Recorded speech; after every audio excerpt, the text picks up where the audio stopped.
Hi, my name is Dalton Johnson, and this is my landscape ecology final presentation labeled Maximizing Pollinator Habitat at Virgo Phillips Farm.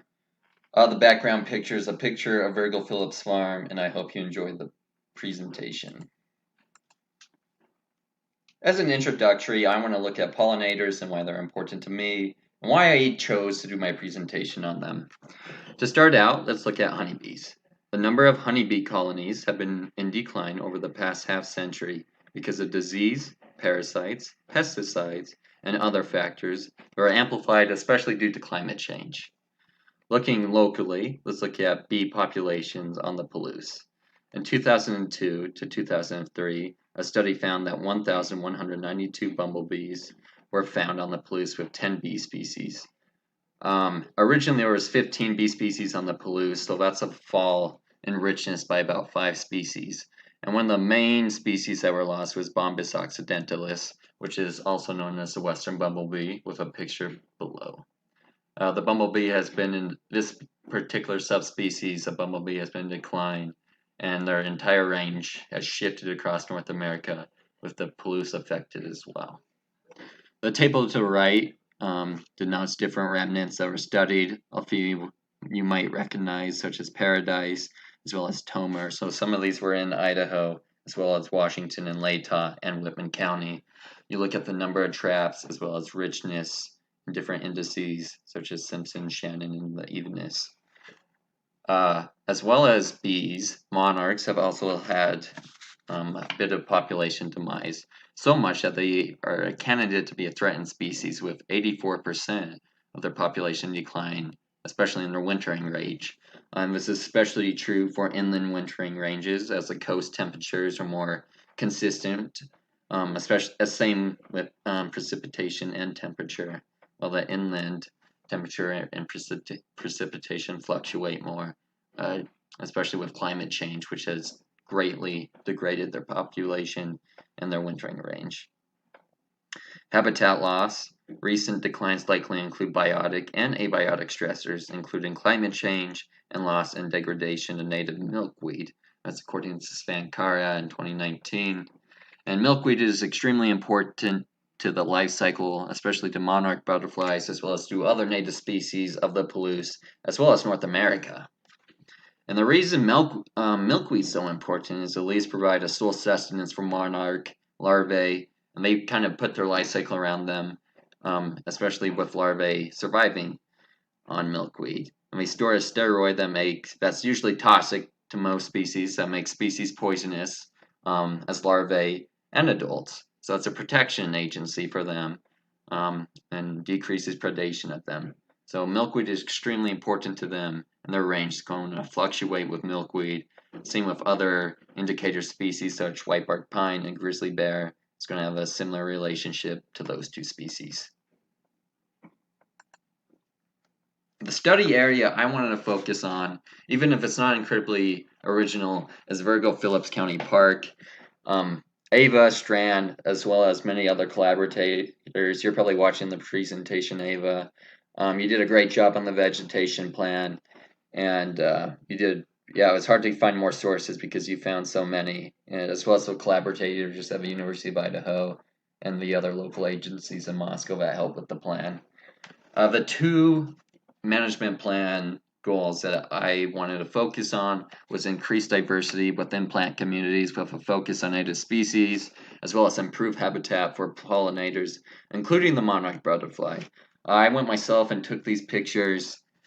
Here, the main forbs I found were dandelions, as well as some tulips and other flowering apple trees, even though those aren't forbs. Or there's not a lot of flower diversity, even though it is mid-May, and about this time they should be coming up. The vegetation included a lot of brome. If you go and look at the vegetation plan, we do great LPI work and are starting a monitoring program and have researched different units of the park. More factors on the size of the park is 160 acres, and the vegetation plan covers 110 of that. But it's a relatively small area, but with a lot of research done, which is awesome, because with landscape ecology, results different types of sizes. When Stacy Witz came in and talked about that, that stood out to me. Back to the vegetation results, a little reed canary grass here. There is some aspen in some area. There's a fairly large stand, which stood out to me as I don't see them a lot in northern Idaho. Ponderosa pine is in a lot of the area, and the next slide will denote different plant communities. But these are the main goals I want to focus on. And this is my methods. Geographically, here is Virgil Phillips Farm. It's about 8 miles north of Moscow, and it's just on the western side of the Palouse Range. Native vegetation, I want to do a literature site of that, as well as pollination and the best habitat for them, and focus geographically on this area. Here's just more pictures, and this is from the vegetation plan that Ava helped make. The 4 different areas. As the Palouse, which is right next to the road. I want to focus on some studies on the next slide on why that is important, as well as the other management units with wetland meadow in the central area, and that's where you saw a lot of the. Here's a picture. We have teasel and reed canary grass, as well as brome in here with ventonata in some spots, with some trees in the wetland area. There is some areas where they're trying to re-innovate different populations with wire around it, but there's only a few areas of that. Here's the more forested area with a lot of 9-bark and ocean spray among Douglas fir and ponderosa pine. This area was right next to the road on top. There's some eroded areas with no vegetation that was bare, and this is going to be right next to the road, be that drier area. Here are my results. Starting out with pollinator diversity increases with plant diversity. This is especially true with native species because genetically these species evolve with other plant species that are native and have come to rely on them and usually do best and do best when they're with those native species. A study found that 35% more diverse if you have native species. Bees are 2 times as abundant with the native plants compared with those dominated by non-active, and that's where they're 35% more diverse. It's with their native species, and that's for bumblebees. I want to take a look at unwanted species at Phillips Farm, which included from previous slide ventonata, teasel, as well as reed canary grass is the main wetland species, and we want to decrease that.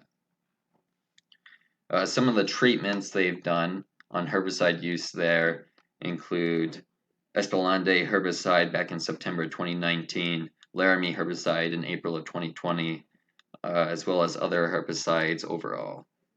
There are some noxious weeds there that are being controlled in June of 2020, and they have more plans to drill seed for fall of 2021. Ava, I'm just repeating this information to you, but I just want to make sure I have all my facts covered. There's vegetative bare spots, especially in the prairie section, and there have been plans to plant 4 plugs in certain areas of there, especially in the wetland area. But herbicide has been used in a lot of the area. I just want to make that main point in that, and there has been treatments done. Prairie roadsides to the right, you can see there's a study done in 5 different locations on area that used to be farmland. Actually, it is still farmland, but the areas next to the roads we restored to pollinators. And you can see the estimated species richness increases pretty high in just about 6 years, according to this study in the 5 different spots. So even with the highway we were looking at from the previous slide with the prairie right next to it, even if some of that was gone, a lot of connectivity occurs along highways, especially with butterflies. You can notice you probably hit quite a few butterflies. Then prescribed fire versus pollinator abundance decreases with woody, increases with forb density, and this timing works best usually in the fall for cool season. There's milkweed in Idaho as well, and according to Idaho Fish and Game, some of the major species are the showy milkweed as well as swamp milkweed, and there's 5 species, but those are the 2 that stood out to me, especially in the northern region. There's showy milkweed. Sorry if this is taking a while, but here's my results. Continued. I have a local National Wildlife Refuge in Jefferson County, and they kind of did a pollinator garden. And if you look here, there's a lot of milkweed growing. And they started with raised beds and started growing these. It was volunteer base, and they had raised beds for the milkweed, and they had 3 different water usage areas. They had like a water area, a dry area, and a mix in between with the different species growing there that are all native. And they've had a lot of success with this, with pollinators coming in. So it was a really cool project. I haven't heard a lot about it since 2018. I haven't visited the site as much as well, but it's a really cool project that's just local, and it's kind of that local landscape ecology. Here's just more results of pictures. Um, and these are the management implications from the results that can kind of be applied to Phillips Farm County Park. A fall prescribed fire to remove a lot of that reed canary grass. Lower the herbicide use, especially in wetland areas and areas that you want to replant. Milkweed plantings, I would suggest 2 plantings of showy milkweed, which does better in drier areas next to the road, as well as swamp milkweed, just to have 2 species to help with the different populations there, making sure they have food year round, and the wetter population in the wetter area for swamp milkweed, as well as seedings of 4 that are native to the Palouse prairie, including blue bunch wheatgrass and arrowleaf balsam root, as well as some rarer flowers that I was looking up as well, such as trout lily, grass widows, yellow bell, shooting stars, and balsam root, and blanket flower. There's also a lot of rarer plants that I think this site would be perfect for, including Palouse goldenweed, Palouse milkbatch, Palouse thistle, and Jessica's aster. And these species are endemic to Palouse and are especially extremely rare with only 2%. I think this area would be great for them. Here's additional elevation models for a group that went out with drones and put out ground points to get the elevation models, with these lower, wetter elevations being perfect for showy milkweed and the higher ones being,